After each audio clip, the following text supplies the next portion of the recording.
Okay, so welcome back to the light of the Leshem.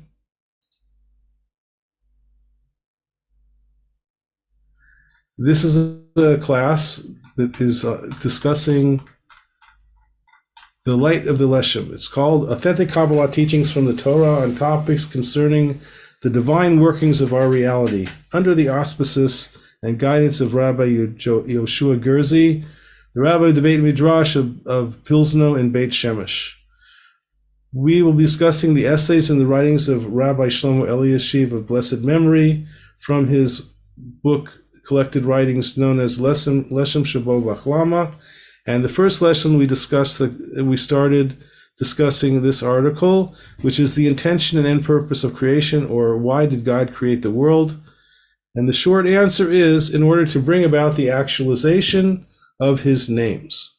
So the first lesson we asked the questions, and now we're going to continue with the beginning to answer the question through a translation that I was involved in creating, basically, and was reviewed by a committee.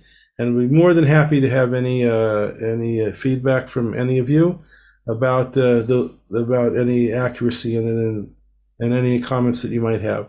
So continuing on, what the Leshem is basically commenting on, as from the previous time, is on a piece from the Ari from Rabbi Isaac Luria, where he states that the purpose that God created the world was to bring his names into actualization from potential. And that creates a philosophical problem, which is that God doesn't really need his world because he's already perfect. This is what we discussed previously, continuing on in the text. Then the Leshem asks, how can these words of the Arizal be reconciled with all the conclusion of the great wise ones, the investigators of the heart, who all agreed upon the axiom that the Holy One, blessed be he, has no necessity for creation at all? That's the question. The Leshem resolves this perceived contradiction through presenting us with three aspects that concern God and how he interacts with his creation. So this is how we're going to answer the question. There are three aspects of how God works, and that will give us an answer to this apparent contradiction. These three aspects provide us with a basis through which we can resolve the above-mentioned apparent contradiction. In Hebrew, we say kiviyahol. Apparent is the best English I could come up for that. It seems to be a contradiction, but it's really not. Through clarifying how God interacts with his creation, we can then grasp the underlying reasoning and intention for God's decision to create all of existence. Okay, that's the end of the introduction. This article now begins with the Leshem bringing a quote from the Arizal at the very beginning of the Eitz Chaim, basically the first chapter, where he basically says, why are we studying all this? So, and the reason is to understand how God created the world. So the Arizal states the following concerning the subject of the overall intended purpose for creation of all worlds. This is already now the Leshem talking, and he's now quoting the Ari. We must now clarify two inquiries which the Kabbalists occupied themselves. The first inquiry is that the earlier and later wise ones were involved in comprehending. What were they involved in comprehending? Was to know the purpose of the creation of the worlds, and for what stated reason these worlds were appointed, finished, and decreed. Why, again, the bottom line, why did God create all the upper worlds, lower worlds, and up down to our actual world that we live in here? So the answer he brings is that God created all the worlds in order to bring his potential into actualization via his names. Hence, the specified purpose stated by the Kabbalist is as follows. God, blessed be he, must by definition be perfect and complete in all his actions and potential abilities, and also in his names of greatness, virtue, and honor. For if he did not manifest his actions and potential abilities into action and actualization, he could not therefore be said to be perfect, complete in all his actions, names, or monikers. So here's another paradoxical concept here, right? In order to be complete, he has to actualize.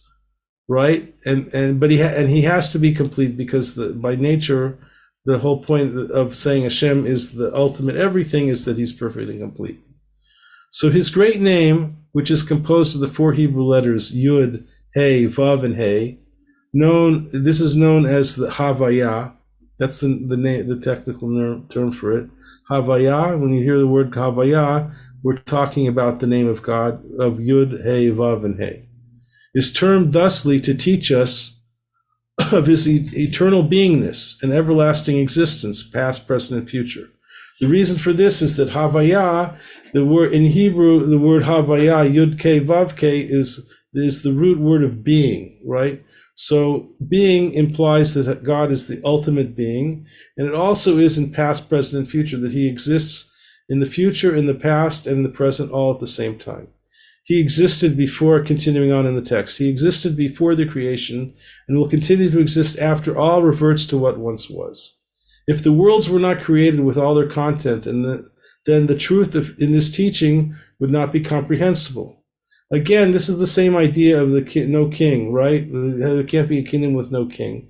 But he can't be the creator of existence if there's no existence that's created. He can't be present in the past, present, and future if there's no past, present, and future.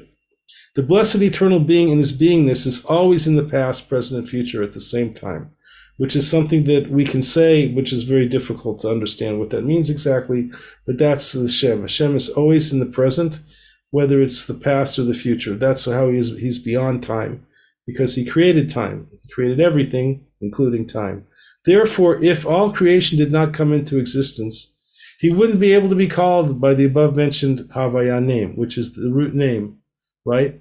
And he's going to go on to say, and then the more simpler idea of the other names is his as well. Similarly, too, with the name Master, or Adon in Hebrew, right? The name thus to teach us of his mastership, that he's the king, he's the master, he's the head honcho, right? He has servants, and he is the master over them. If there were no created beings, in other words, us, trees, rocks, all of anything you can imagine, we wouldn't be able to call him by the name Master, because there's nothing he's being master. Again, the same idea. There's no king without people. This manner, too, applies to all the rest of God's names as well. So once you get that, you can see all the other ones. That he has other monikers, such as the Merciful One, the Gracious One, the One who's slow to anger. He could not be called any of these names without created beings existing in the world to call him using these names. How can we say God's slow to anger if there's nobody that he's slow to get angry at, and so forth? And so is the case with all his other monikers, which is a fancy English word for nicknames.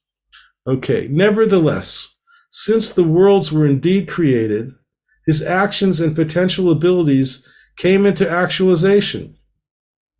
He can thus be called perfect and complete in all his various actions and potentialities, and also be perfect and complete in all his names and monikers without any deficiency, God forbid.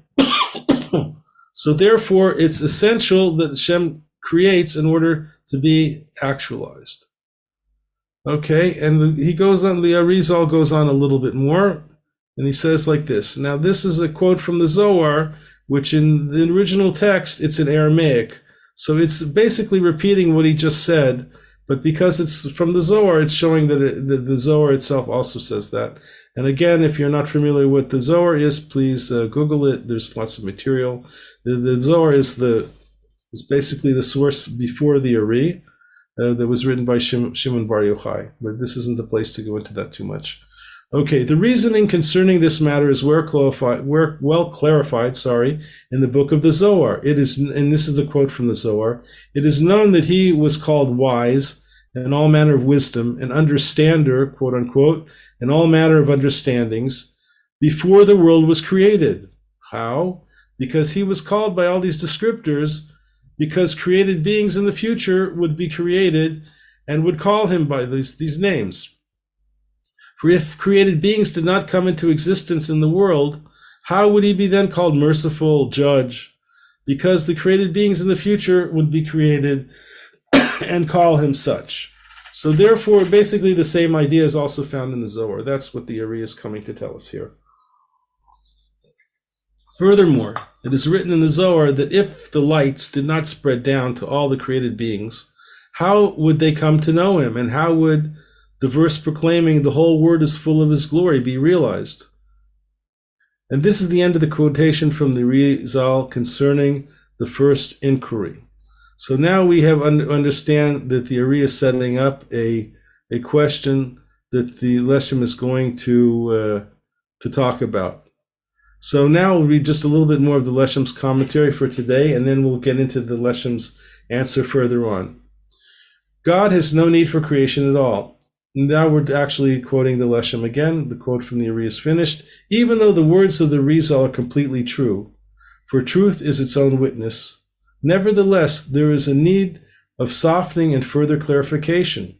How can these words be reconciled with all the conclusions of the great wise ones, the investigators of the heart, whom all agreed upon the axiom that the Holy One, blessed be He, has no necessity for creation at all? So now this point should be rather clear at this point, right? All of creation does not add any additional perfection or completeness to Him at all, for He is complete by Himself in ultimate wholeness.